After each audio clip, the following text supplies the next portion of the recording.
అందరూ praise lord. దేవుని మహాకృపను బట్టి మన ప్రభు మరొక సమయం మనకు అనుగ్రహించాడు. వారి వాక్యాన్ని ధ్యానించేదాని కొరకై మరికొన్ని విషయాలు ఈరోజు తెలుసుకోవడానికి కొరకై ప్రార్థన చేసుకొని ప్రారంభించుకుందాం. ప్రేంగళ మా పడవ తండ్రి, నమ్మకమైన మా దేవానికి నమ్మ స్తోత్రాలు చెల్లించుకుంటున్నాం. ఈ ఘనమైన శ్రేష్టమైన పరిశుద్ధమైన నామాన్ని బట్టి నమ్మ స్తోత్రాలు. ఈ సమయంలో మరొకసారి మీ కృపాహస్తాలు కప్పచెప్పుకుంటూ ప్రభు మీ దాసుని అభిషేకించి మీ దగ్గర మాటలు దయచేసి ప్రపంచ చరిత్ర, భారతదేశ చరిత్ర మేము ప్రభా ధ్యానిస్తుంటున్నాం. మీరే మాకు తోడండి, సహాయపడండి. వినేవారు అందరికీ క్షమాభివృద్ధి కలుగు చేయండి. సత్యాన్ని తెలుసుకొని విశ్వాసంలో స్థిరపడి మీ రాజ్యం కొరకు సిద్ధపట్టుకో సహాయం చేయమని అందుకార శక్తులు మీ నామపడ బంధిస్తాం. మమ్మల్ని తగ్గించుకుంటూ మీ వైపు చేస్తాం. యేసయ్య పరిశుద్ధ నామమున స్తుతించి ప్రార్థించి కనపరచుచున్నాము తండ్రి, ఆమేన్. రెండు పరిశుద్ధ గ్రంథంలో ఒక మాట చదువుకుందాం. యోహాను సువార్త 20వ అధ్యాయం.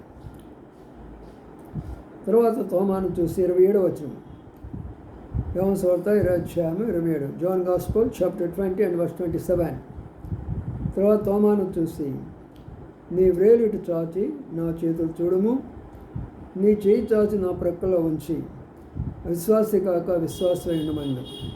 అందుకు తోమ ఆయనతో, నా ప్రభువా నా దేవా అనెను.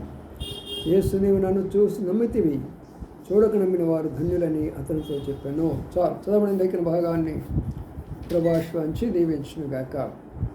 ఇది నాళ్ళ మనము ప్రపంచ చరిత్రను, సృష్టి యొక్క మర్మము, దేవుని యొక్క మర్మము, మరి మన యొక్క అనేకమైనటువంటి యొక్క ఖండాల యొక్క మర్మాన్ని మన ఈ దినాల్లో ధ్యానిస్తూ వస్తుంటున్నాం కదా.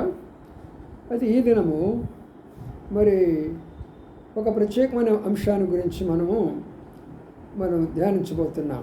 ఎందుకంటే చాలామంది మరి భారతదేశానికి బ్రిటిష్ వాళ్ళు వచ్చారు, వాళ్ళ మతాన్ని మార్చారు, ఇక్కడ మతాన్ని వ్యాప్తి చేశారు, ఇక్కడ అనేకులను ప్రలోభాలు పెట్టారు, ఇక్కడ అనేకుల మత మార్పులు చేశారు, బ్రిటిష్ వాళ్ళు చేశారు అని చాలామంది, మరి కొంతమంది తెలిసినటువంటి వాళ్ళు, కొంతమంది తెలియనటువంటి వాళ్ళు ఈ దినాల్లో రకరకాలుగా మరి ఆ యొక్క విమర్శనలని గుప్పిస్తూ ఉంటున్నారు. మనం వింటూనే ఉన్నాం, చూస్తున్నాం. అది వాడు తప్పు కాదు. ఎందుకంటే వాళ్ళకి చరిత్ర తెలియాలా, అనుభవం ఉండాలా, వయసు ఉండాలా, కొన్ని స్థలాలకు కూడా వెళ్ళి ఉండాలా. అప్పుడు మాత్రం అన్నీ కూడా కరెక్ట్ అయిపోతాయి. సరే, ఏదేమైనప్పటికి కూడా వారికి జవాబుగాను ప్రపంచ చరిత్రలో ఒక భాగమైనటువంటి భారతదేశం, ఈ భారతదేశానికి ఎప్పుడు క్రైస్తత్వం వచ్చింది? బ్రిటిష్ వాళ్ళు వచ్చి క్రైస్తత్వాన్ని తీసుకొని ఇచ్చారా, లేక అమెరికన్ వచ్చి, లేక ఇక్కడ మరి బైబిల్ తీసుకొని వచ్చారా, లేక యూరోప్ నుంచి పోపులు ఏమైనా వచ్చేసి వారేమైనా ఇక్కడ మరి సువార్త ప్రకటించారా? ఈ విషయాలన్నీ మనం జ్ఞాపకం చేసుకోవాలా, ధ్యానించాలన్నప్పుడు ఇప్పుడు మన విషయాన్ని మనం చదువుకున్నాం. ఏమిటంటే ఇది ప్రభువు యేసు క్రీస్తు వారు సాక్షాత్తు తోమాతో చెప్పినటువంటి మాటలు. యేసు ప్రభువారు తిరిగి లేచిన తర్వాత మరి చెప్పినటువంటి మాట. ప్రభు చనిపోయిన తర్వాత శిష్యులందరికీ కూడా అవిశ్వాసంలో కోరుకొని పోయినారు. ఇంకేముంది, మన గురువుగారు చనిపోయినాడు, ఆయన సమాధి కూడా చేశాడు, ఇంకా మన పని ఏంటి, మళ్ళీ మన బ్రతుకులు ఎలాగ ఉండాలా అని మళ్ళా తిరిగి చేపలు పడ్డానికి పేతురు వెళ్ళిపోయినాడు. ఇలాంటి సందర్భంలో ఒకానొక రోజున ప్రభువు యేసు క్రీస్తు వారు తిరిగి లేచిన తర్వాత ఆదివారం సాయంకాలం శిష్యులందరూ యూదులకు భయపడి ఆ యొక్క తలుపులు వేసుకున్నప్పుడు ప్రభువే వారి మధ్యలోకి వచ్చి సమాధానం కలుగుగాక అన్నప్పుడు అక్కడ తోమ అప్పుడు లేడు. తోమ లేకపోయిన కారణం చేత మరి శిష్యులు చెప్పారు, అయ్యా ఈరోజు నువ్వు లేవు, మరి యేసుప్రభువారు మన గురువుగారు మనకు కనబడ్డాడు, సమాధానం కలుగుదాకా అన్నాడు, అన్ని విధాలుగా ఆయన మనతో మాట్లాడాడు, మాకు చాలా సంతోషమైందంటే తోమ ఏమన్నాడు తెలిసినా, అలాగనే నమ్మను, ఆయనే నిజమైనటువంటి యేసు ప్రభువు అని నేను నమ్మాలంటే ఆయన పొందినటువంటి గాయాల్లో నా చేతి వ్రేళ్ళు పెట్టిన తర్వాత మాత్రమే నేను ఆయన నమ్ముతాను అని చెప్పాడు. చూసారా, ఒక శిష్యుడిగా ఉండి 3.5 సంవత్సరము ఆయన చేసిన అద్భుతాలు, ఆశ్చర్యమైన కార్యాలన్నీ కూడా కళ్ళతో చూసి సాక్షాత్ ఆయన జీవితం మొత్తం విధానం అంతా తెలిసిన తర్వాత ఆయన సొంత శిష్యుడే ఎంత విశ్వాసం వెళ్ళిపోతే నీవు నేనెంత, మనం ఎంత. కాబట్టి ఇక్కడ మన అంశం ఏమిటంటే తోమాతో ఆ మాట ఎందుకు చెప్పాడు అంటే, ఆ మాట చెప్పిన ఒక వారం రోజులు మళ్ళీ నెక్స్ట్ సండే, నెక్స్ట్ ఆదివారం మళ్ళీ వాళ్ళందరూ ఉన్నప్పుడు, ఇప్పుడు తోమా ఉన్నప్పుడు ఆయన ప్రత్యక్షమయ్యి ఆయన ఒక మాట చెప్పాడు. ఏమని చెప్పాడు అంటే, మరి తోమా ఇక్కడ రా నా దగ్గరికి, నన్ను నీవు చూడాలనుకుంటున్నావు కదా, నా గాయాలు చూడాలనుకుంటున్నావు కదా, వ్రేలు పెట్టాలనుకుంటున్నావు కదా, రా నా ప్రక్క గాయాల్లో వ్రేలు పెట్టి నేను యేసు ప్రభువుని నీ గురువు నేను నమ్ము అని చెప్పాడు. ఆ సందర్భంలో తోమేమన్నాడంటే, ప్రభువా దేవా అని అప్పుడు ఆయన హృదయంలో పశ్చాత్తాపం అనేది అప్పుడు కలిగినది. కాబట్టి ఈ విషయం ఎందుకు చెప్తున్నానంటే, ఈరోజు క్రీస్తు శకము 52వ సంవత్సరంలో మరి జూలై 3వ తారీఖున తోమా గారు, ఆ 12 మంది శిష్యుల్లో తోమా ఒకరు, భారతదేశానికి వచ్చి మొట్టమొదటిగా సువార్త అందించినటువంటి యొక్క రోజు ఈరోజు. భారతదేశంలో మొట్టమొదటిగా సువార్త దేవుని యొక్క ప్రజలు క్రైస్తవులుగా మారడానికి మొట్టమొదటిగా ప్రారంభించినటువంటి దినము ఈ దినమే. క్రీస్తు శకము 52వ సంవత్సరంలో మరి జూలై మాసం 3వ తేదీన ఆయన వచ్చినట్లుగా మనం చూస్తూ ఉంటున్నాం. కానీ నా ప్రియమైన సోదరుడా, ఇక్కడ ఒక డౌట్ తీరింది అనుకుంటాను.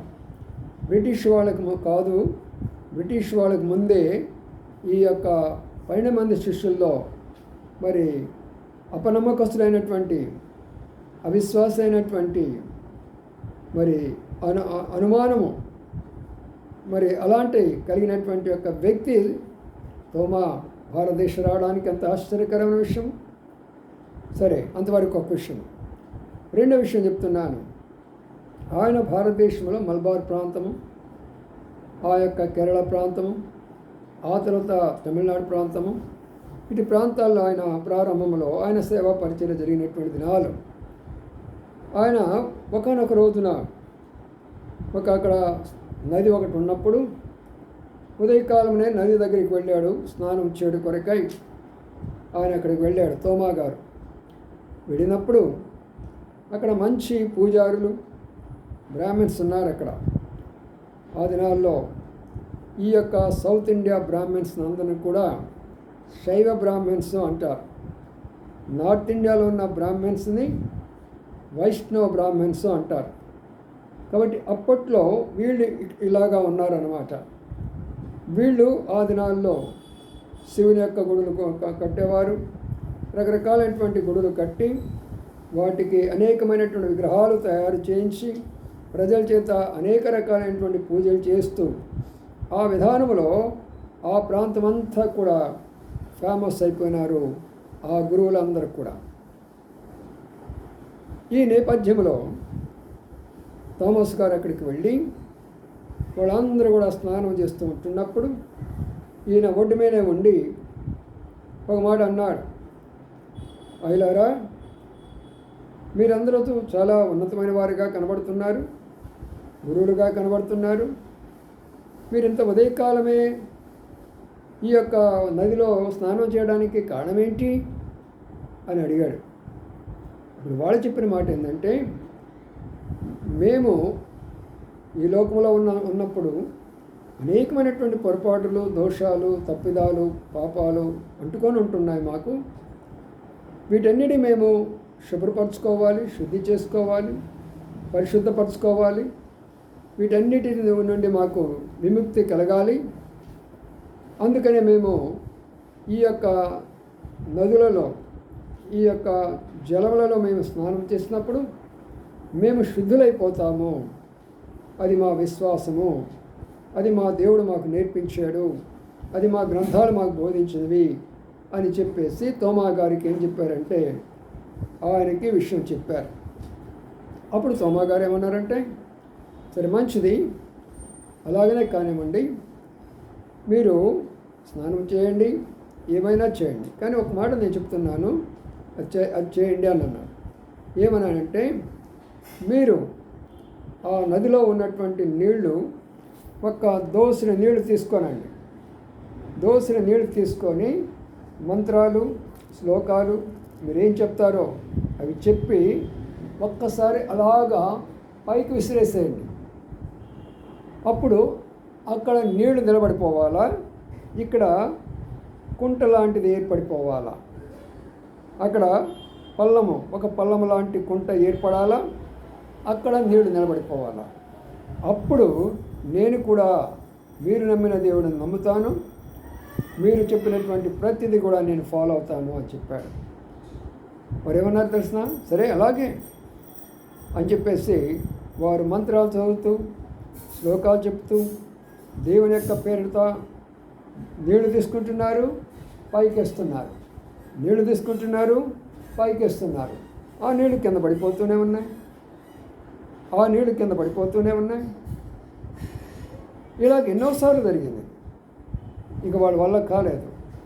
అప్పుడు తోమా గారు ఏమన్నారంటే, సరే మీరందరూ బయటకు వచ్చేసేయండి, ఇప్పుడు నేను వెళతాను అక్కడికి, నా దేవునికి నేను ప్రార్థన చేసిన తర్వాత నేను అదే పని చేస్తాను. ఆ నీళ్లు అక్కడ నిలబడిపోతే, ఇక్కడ కానీ పల్లమగా కుంట కానీ ఏర్పడితే అప్పుడు మీరు నా దేవుని నమ్మండి, లేకపోతే నమ్మొద్దు అని చెప్పాడు. అప్పుడు తోమా గారు వెళ్ళి వాళ్ళందరూ బయటకు వచ్చారు. తోమా గారు అందులోకి వెళ్ళాడు. ఆ తర్వాత ఆయన మరి ప్రార్థన చేసి ఒక దోసె నీళ్ళు తీసుకొని అలాగ పైకేసేసాడు. ఆ పైపైన నీళ్లు అలాగే నిలబడ్డాయి. ఆ తర్వాత ఆ తీసుకున్నటువంటి స్థలంలో పల్లవగా ఆ తర్వాత ఒక గుంటలాగా అక్కడ ఏర్పడింది. ఆశ్చర్యపోయినారు, పూజారులు ఆశ్చర్యపోయినారు, బ్రాహ్మణ్స్ ఆశ్చర్యపోయినారు. అయ్యో, ఇంతకాలం మనం ఇన్ని పూజలు చేసామే, ఇంత దేవుడు మనం మొక్కేమో, ఇన్ని మంత్రాలు, ఇన్ని శ్లోకాలు మనం చెప్పేమే, మనం ఏం చేయలేకపోయినామే, మరి నేను ఎలాగ చేయగలిగినాడు ఇదంతా? నిజమే, వాళ్ళ దేవుడే గొప్ప దేవుడని మొట్టమొదటిగా భారతదేశంలో ప్రభువుని అంగీకరించినటువంటి వారు బ్రాహ్మణ్స్. అది కూడా కేరళ ప్రాంతం, మలబార్ ప్రాంతంలో వారు ప్రభువుని అంగీకరించారు. ఆ తర్వాత వారి యొక్క విశ్వాసము అనేకులకు విస్తరిస్తూ వచ్చింది. అలాగా ప్రారంభించబడింది ఈ భారతదేశంలో క్రైస్తవ యొక్క మరి ప్రకటన, సువార్త, బోధ అనేది ఈ రీతిగా ప్రారంభించబడింది. అంతేకాని బ్రిటిష్ వాళ్ళు వచ్చి ఇక్కడ ఏదో మనకు బోధ చేశారు, ప్రలోభాలు పెట్టారు, మత మార్పులు చేశారు, బలవంత మత మార్పులు చేశారు. ఇవన్నీ కూడా ఈ చిన్న వయసులో అనుభవం లేనటువంటి వారు, బ్రిటిష్ వాళ్ళని చూడనటువంటి వాళ్ళు, వీళ్ళని చూడనటువంటి వాళ్ళు, వాళ్ళని చూడనటువంటి వాళ్ళు ఇలాగ చెప్పుకునేటటువంటి యొక్క మాటలు. సరే, ఇక థోమస్ గారు అక్కడ చేసినటువంటి అద్భుతాల గురించి చెప్పాలంటే చాలా ఉన్నాయి, కానీ ఇప్పుడు నేను చెప్పలేను. ఆయన అలాగా చేస్తూ చేస్తూ కేరళలో అనేకులు ప్రభువుని అంగీకరిస్తూ వచ్చారు.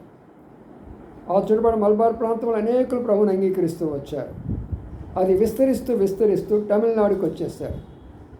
ఇప్పుడు తమిళనాడు ఆ ప్రాంతంలో మౌంట్ థామస్ అని ఇప్పుడు కూడా ఉంది. మీనంబాకం అనే ఎయిర్పోర్ట్ దగ్గర ఉంటుంది ఆ మౌంట్ థామస్ అనేటటువంటి కొండ. ఆ కొండ మీద దగ్గర ఆయన ప్రార్థన చేసుకోవడానికి పోయాడు. ప్రార్థన చేసుకోవడానికి ఆ కొండ దగ్గరికి వెళ్ళాడు. ప్రియమైన సోదరి సోదరులారా వినండి, అప్పుడు ఈ శైవలో ఉన్నటువంటి మరికొందరు బ్రాహ్మణ్స్, పూజారులు ఇతను కానీ బ్రతికి ఉంటే ఇక మన దేవుని ఎవరు నమ్మరు, మన గుళ్ళకి ఎవరు రారు అని చెప్పి ఆయన వెంటబడి ఆ త్రిశూలం తీసుకొని ఆయన వెంటబడి ఆయనను పొడిచి ఆ కొండ మీద ఆయనను చంపివేసేశారు. చూసారా ప్రియులారా? ఆ తర్వాత ఆయన చనిపోయిన తర్వాత ఆయన అక్కడే సమాధి చేయబడ్డాడు. ఆ సమాధి చేసిన తర్వాత ఆ ప్రక్కన ఉంటుంది, ఆయన సమాధి ఏమో ప్రక్కన ఉంటుంది, ఇటువైపున కొండ ఉంటుంది. ఆ తర్వాత ఆయన యొక్క ఎముకను ఒక చిన్న బాక్స్లో పెట్టెలో పెట్టారు. ఆ ఎముకలో నుంచి రక్త బొట్టులు కారుతూ ఉంటాయి. కొన్ని సంవత్సరాలుగా ఎముక ఎండిపోవాలి కదా, ఎముక ఎండిపోకపోగా రక్త బొట్టులు పడుతూ వచ్చేటటువంటి. ఒకవేళ ఇది నేను మీకు కథ కాదు చెప్తుంది, నేనే స్వయముగా మౌంట్ థామస్కి, మద్రాసులో ఉన్నటువంటి మౌంట్ థామస్ను నేనే స్వయముగా ఎక్కాను, అక్కడికి ఆ కొండెక్కాను. ఆ తర్వాత ఆయన పెట్టిన సమాధి దగ్గరికి వెళ్ళాను, ఆయన పెట్టిన బాక్స్ను చూశాను. అక్కడి నుంచి మళ్ళీ బయటకు వచ్చాను. ఆయన సమాధి ప్రక్కనే ఉన్న పెద్ద చర్చి కట్టించారు. ఆ చర్చి లోపలికి వెళ్ళేసి మోకాళ్ళుని ప్రార్థన చేశాను. బయటకు అక్కడే ప్రారంభంలోనే ఉంటుంది, గేటు దగ్గర తలుపు దగ్గరే ఉంటుంది ఒక చిన్న బాక్సులో ఆయన యొక్క ఎముక. ఆ ఎముకను సాక్షాత్తు నేనే కళ్ళారా చూశాను. ఎంత అద్భుతమైన విషయం చూశారు కదా. కాబట్టి ఈరోజు 52వ సంవత్సరం దేవుని కృపను బట్టి ఆయన ఆ 52 అయితే నేను 1952 జూలై మాసము 15వ తారీఖున నేను జన్మించాను. అందుకే ఒకవేళ దేవుడు నన్ను కూడా సేవకు పిలిచాడేమో తెలియదు. ఆయన కూడా జూలై నెలలో ఇక్కడికి వచ్చాడు. నేను కూడా పుట్టింది కూడా జూలై నెలలోనే. ఆయన క్రీస్తకం 52లో ఉన్నాడు, నేను క్రీస్తకము 1952లో జన్మించాను. కాబట్టి ప్రియమైన సోదరులారా, ఇప్పుడు ఆ తోమా గారు మరి సువార్త ప్రకటిస్తూ అనేక గ్రామాలు, అనేక పట్టణాల్లో సంచరిస్తూ అనేకులు ప్రభు దగ్గర నడిపించిన కారణం చేత స్కూల్ పేరైనా సెయింట్ థామస్ అనే పేరు పెట్టుకుంటారు. ఆ ప్రాంతం మీరు గమనిస్తే ఏ హోటల్లో చూసినా కూడా సెయింట్ థామస్ అనే ఉంటుంది. ఏ దుకాణం దగ్గర పోవాలన్నా సెయింట్ థామస్ అని ఉంటుంది. ఏ ఇంటి మీద మీరు అక్షరాలు చూడాలన్నా సెయింట్ థామస్ అని ఉంటుంది. ఎందుకంటే నేను స్వయంగా అక్షరాలు వాటిని చూస్తాను కాబట్టి చెప్తున్నాను. నేను ఆ కొండ నేనే స్వయంగా పైకి ఎక్కే. నేను ఆ కొండ పైకి ఎక్కేసి ఏ దారిలో అయితే ఈ తోమా గారు నడుస్తూ వెళ్ళాడో అదే దారిలో నేను కూడా నడుస్తూ వెళ్ళాను నేను. అయితే ఆయన ఎక్కడ చంపివేశారో ఆ స్థలాన్ని కూడా కళ్ళతో నేను చూసేసాను. అందుకని ప్రియమైన సోదరులారా, ఈరోజు ఉదయకాలం నుంచి అనేకులు భారతదేశం యొక్క భారతదేశంకి వచ్చిన మొదటి దినము హ్యాపీ మరి ఇండియన్ క్రిస్టియన్స్ డే అని అనేక విధాలుగా మెసేజ్లు, అనేక విధాలుగా మరి అనేకమైనటువంటి విషయాలు చెప్తూ వస్తున్నారు. కాబట్టి నేను కూడా మీతో కొన్ని విషయాలు పంచుకుంటూ వచ్చాను. కాబట్టి ఇప్పుడు అంత మాత్రమే కాదు, ఇంకొక సంఘటన కూడా చెప్పి ముగిస్తాను. ఈ యొక్క ప్రాంతంలో, కేరళ ప్రాంతంలో ఉన్నప్పుడైనా ఒక స్థలంలో భయంకరంగా అగ్ని పడి ఇల్లంతా కూడా కాలిపోతూ ఉంటున్నది. ఇల్లంతా కాలిపోతున్న సందర్భంలో వాళ్ళందరూ కూడా హిందువుల ప్రాంతంలో ఉన్న వారందరూ కూడా, విగ్రహారాధికుల ప్రాంతంలో ఉన్న వారందరూ కూడా. అయితే ఆ సమయంలో ఇళ్ళన్నీ, అక్కడ ఉన్నటువంటి ఇళ్ళన్నీ కూడా తగలబడిపోతూ ఉన్నప్పుడు వాళ్ళు బావుల్లో నుంచి నీళ్లు తోడేసి దాని మీద ఎన్నో రకాలుగా చల్లుతూ వస్తుంటున్నారు. కానీ ఆరిపోవటంలా చాలా ఇళ్ళు తగలబడిపోతుంటున్నాయి. ఆ సమయంలో మరి ఈ యొక్క తోమా గారు ఆ ప్రాంతాన్ని దర్శించడము సంభవించింది. ఎందుకంటే ఆయన ఉదయం లేచిన నుంచి గృహ దర్శనం చేస్తాడు, అనేకులు వాక్యం చెప్తాడు, ప్రార్థన చేస్తాడు. ఆయన ప్రార్థన ద్వారా రోగాలు బాగైనవి, ఆయన ప్రార్థన ద్వారా దయ్యాలు పోయినవి, ఆయన ప్రార్థన అనేకమైన అద్భుతాలు జరుగుతూ వచ్చినాయి. అందుకనే ఎప్పుడైతే ఇక్కడికి వచ్చాడో అవన్నీ కూడా మరి తగలబడిపోతున్నాయి మంటతోటి. పాపం ఎన్ని బకెట్లు పోసినా కూడా ఆరిపోవటం లేదు. అప్పుడు తోమా గారు వారి మధ్య నిలబడి, భయపడకండి, మనం దేవుని ప్రార్థన చేస్తాం, దేవుడు మనకు సహాయం చేస్తానని చెప్పాడు. చెప్పి కన్నులెత్తి ఆకాశం వైపు చూసి ఒక ప్రార్థన చేస్తాడు. ప్రభువా, నిస్సహాయ స్థితిలో ఉన్నారు, ఇళ్ళన్నీ కాలిపోతున్నాయి, మా మీద దయ చూపించమని ఒకసారి ప్రార్థన చేశాడు. ఏం జరిగిందో తెలిసినా, ఆకాశం నుంచి వర్షం కురవడం మొదలుపెట్టింది. ఎన్ని గృహాలు ఉన్నాయో అన్ని గృహాల మీద వర్షం పడటం మొదలుపెట్టేసింది. అనగా దాని అర్థం ఏంటి? అన్ని గృహాలు కూడా వర్షం ద్వారా ఆరిపోయినాయి. మంటలన్నీ ఆగిపోయినవి, అగ్ని అంతా కూడా ఆగిపోయినది. అప్పుడు ఆశ్చర్యపోయినారు జనాలందరూ కూడా. అందుకనే వేలాది మంది ప్రభువైన యేసుక్రీస్తు వారిని ఆయన సొంత రక్షకుడిగా అంగీకరించినారు. అందుకనే కేరళ స్టేట్ అంటే ఎక్కువ మంది ఎందుకు క్రిస్టియన్స్ ఉంటారు అనుకున్నారు?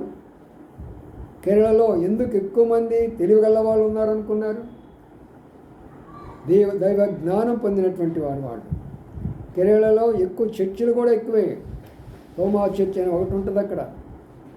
రకరకాల చర్చిలు ఉంటాయి అక్కడ. కాబట్టి నా ప్రియమైన సోదరులారా, అందుకనే ఈ భారతదేశం మరి ఆ తోమా గారి యొక్క పుట్టుపూర్వోత్తరాల గురించి చూస్తే ఆయన యూదా ప్రాంతానికి చెందినవాడు. కాబట్టి ఈయన ఎవరి సంతతిలో నుంచి వచ్చాడు అంటే షేము సంతతిలో నుంచి వచ్చాడు. కాబట్టి ఆ షేము సంతతి ఎవరిది అంటే నోహు సంతతి. కాబట్టి నోహు సంతతిలో నుంచి, షేము సంతతిలో నుంచి ప్రభువైన యేసుక్రీస్తు వారికి ఒక శిష్యుడిగా మారి ఈనాడు భారతదేశానికి వచ్చి ఇంత సత్యాన్ని మనం ఎదుట ఉంచుకుంటే ఎంతకాలము క్రైస్తవుని మతం అనుకోవటము, ప్రలోభాలు అనుకోవటము, మత మార్పుడు అనుకోవటము, బ్రిటిష్ దేవుడు అనుకోవటము, తక్కువ కులస్తుల దేవుడు అనుకొని పవిత్రమైన జీవితం జీవించలేకపోగా అబద్ధమైన జీవితాలతోటి, మోసమైన జీవితాలతోటి, అన్యాయమైనటువంటి జీవితాలతోటి, డబ్బు సంపాదన కొరకై, పేరు ప్రఖ్యాతుల కొరకై ఆశపడుతూ ప్రజలను బాధ పెడుతూ ఎంతకాలం నరం కొరకై మనం సిద్ధపడతాము. సత్యాన్ని తెలుసుకోనండి. యేసుక్రీస్తు ప్రభువారే ఈ లోకంలో ఉన్నప్పుడు ఆయన చనిపోయిన మాట వాస్తవమే, సమాధి చేయబడ్డ మాట వాస్తవమే, తిరిగి లేచిన విషయం కూడా వాస్తవమే. అందుకని నా ప్రియమైన సోదరులారా, ఈ సత్యాన్ని మీరు అర్థం చేసుకుంటారని నమ్ముతున్నాను. అందుకనే నేను రానున్నటువంటి యొక్క వీడియోలో మరి మనం ప్రపంచ చరిత్రలో ఉన్న ఖండాల గురించి చూస్తూ వచ్చాము. ఆ తర్వాత వంశావళులు, ఆ తర్వాత గోత్రాలు, ఆ తర్వాత భాషలు, ఆ తర్వాత దేవుడి యొక్క సృష్టి, ఆ తర్వాత రాజరికము, ఆ తర్వాత యాజకత్వము, ఇలాంటివి అనేకమైనటువంటి విషయాలు గ్రంథ రూపంలోనూ, సైంటిఫిక్ రూపంలోనూ, హిస్టారికల్ చారిత్రక రూపంగాను మనం ధ్యానించుకుందాం. ప్రభు మనకు సహాయపడతాడు. ప్రార్థన చేసుకుందాం. ప్రేమల మా పొడవు తండ్రి, ఈ దినం శుభదినం భారతదేశానికి మొట్టమొదటిగా రక్షణ వార్తను అందించినటువంటి గొప్ప ధైర్యమైనటువంటి ప్రభా తోమా గారి గురించి కొన్ని మాటలే మేము చెప్పుకోగలిగినాం. ఎన్నో విషయాలు ఉన్నాయి, వాటన్నిటి కూడా తగిన కాలంలో చెప్పేదాన్ని సహాయం చేయండి.